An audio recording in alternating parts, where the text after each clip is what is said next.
मेरी एक मामी थी जिनका 2 साल पहले निधन हो चुका है।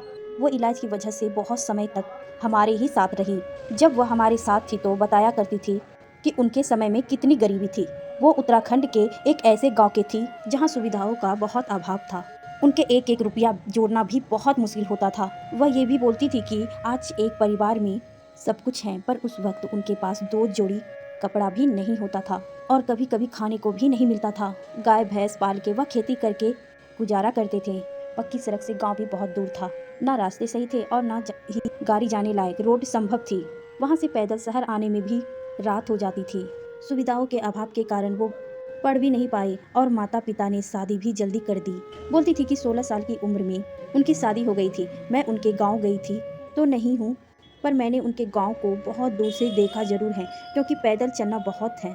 शादी के बाद उनके पेट में हमेशा दर्द रहता था और परिवार का कोई एक सदस्य बहुत दूर दुकान जाकर दवाई लाता था। दवाई खाकर दर्द कुछ टाइम ठीक रहता था। ऐसा करते करते काफ़ी टाइम हो चला। अस्पताल दिखाने आते नहीं थे क्योंकि इतना पैसा नहीं था और ना ही समय। खेती बाड़ी में और जानवरों के पालन में और परिवार को देखने में टाइम निकल जाता था।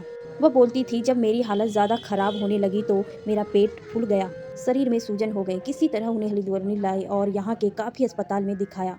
सभी डॉक्टर ने यही बताया कि ऑपरेशन करना पड़ेगा। इलाज तो कराना ही था, क्योंकि उनके 3 छोटे बच्चे जो थे, सब रिश्तेदारों ने मिलकर मदद की। थोड़ा थोड़ा पैसे दिया। गांव में इलाज नहीं हो सकता था, इसलिए वहां अपना घर छोड़कर हमारे साथ ही यही हल्द्वानी शहर में रहने लगी।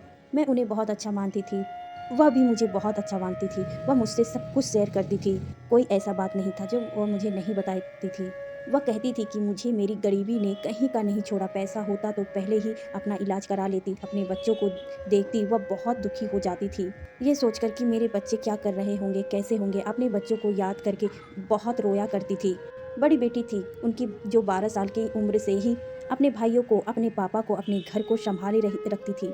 घर का सारा काम करती थी। पापा के पास कोई रोजगार भी नहीं था। कभी कभी इधर उधर काम कर लेती थे या कभी उनके भाई थोड़ा पैसे की मदद कर दिया करते थे। इसी से उनका गुजारा चल रहा था। तो जो मेरी मामी थी, उन्होंने तकरीबन 67 साल तक अपना डायलिसिस कराया, लेकिन उनके साथ कुछ अच्छा नहीं हुआ। उनकी तबीयत बहुत ख़राब हो चुकी थी। इलाज के दौरान वो ठीक तो हो गई, पर कहते हैं ना कि किस्मत को तो कुछ और ही मंजूर होता है। उनका जो बीच का लड़का था, एक रोज़ वह घर से भाग गया। इस दुख ने उन्हें तोड़ कर रख दिया। बेटा तो कुछ ही दिनों में मिल गया, लेकिन उसके बाद गांव में उनकी बेटी के साथ एक बुरी घटना हो गई, जिसे मैं बता नहीं सकती। इस सब के बाद उनकी जीने की लालसा ही खत्म हो गई। उन्होंने मुझसे कहा कि मेरे साथ शुरू से ही सब कुछ गलत होता आया है, कुछ भी सही नहीं हुआ। कभी सुख के दिन नहीं देखे, ना कभी बिना रोए एक निवाला मुंह पर डाल। इस बीमारी ने मेरे परिवार को तोड़ कर रख दिया। मैं जी के क्या करूं? उनकी इस बात से मुझे भी बहुत रोना आता है। मेरे परिवार के सभी लोग बहुत समझाते थे, पर उनके साथ इतना कुछ हो चला था कि वह जीना ही नहीं चाहती थी। उसके बाद वह हमारा घर छोड़कर चली गई। जब वो वहाँ से गई तो मैं बहुत रोई थी, क्योंकि मेरा उनसे लगाव बहुत था। गाँव में बिना डायलिसिस कराए वो बस 1 हफ्ते ही जीवित रह पाई और फिर उन्होंने इस दुनिया को छोड़ दिया। आज मैं बस इतना सोचती हूँ कि उन्होंने बहुत दुख झेले। कभी कभी किसी के साथ इतना बुरा होता है, वह जीने की तमन्ना ही छोड़ देता है। वह मुझसे कहती थी कि मैं मरूंगी तो तुझे बहुत याद आऊँगा, क्योंकि मैं अपना पूरा दिन उन्हीं के साथ बिताया करती थी। और सच में आज भी वह मुझे बहुत याद आती है। वह ये भी कहती थी कि एक दिन मैं मर जाती तो मेरे पीछे जो पैसा खर्च होता है तो वह बच जाता और बच्चों के काम आता है। देखा जाए तो इस पूरी बीमारी में पैसा ही चीज़ है, जिसके ना होने पर ना तो इंसान अपनी बीमारी को ठीक कर सकता है, ना ही अच्छा खा सकता है और ना ही अच्छा पहन सकता है। पैसा ना होने पर इंसान को कोई पूछता भी नहीं है। यही हाल होता है जो मेरी मामी का हुआ। मैं इतना सोचती हूँ कि ऐसे ही कितने लोग होते हैं समाज में जो गरीबी में अपना सब कुछ खो बैठते हैं। कहते हैं गरीब गरीब होता है, अमीर और अमीर बनता जाता है। इसलिए ज़रूरतमंद की मदद करें, खासकर गरीबों की पैसे की फिजूल खर्च ना करें। पैसा इतना ही खर्च करें जितना कि आपकी ज़रूरत है।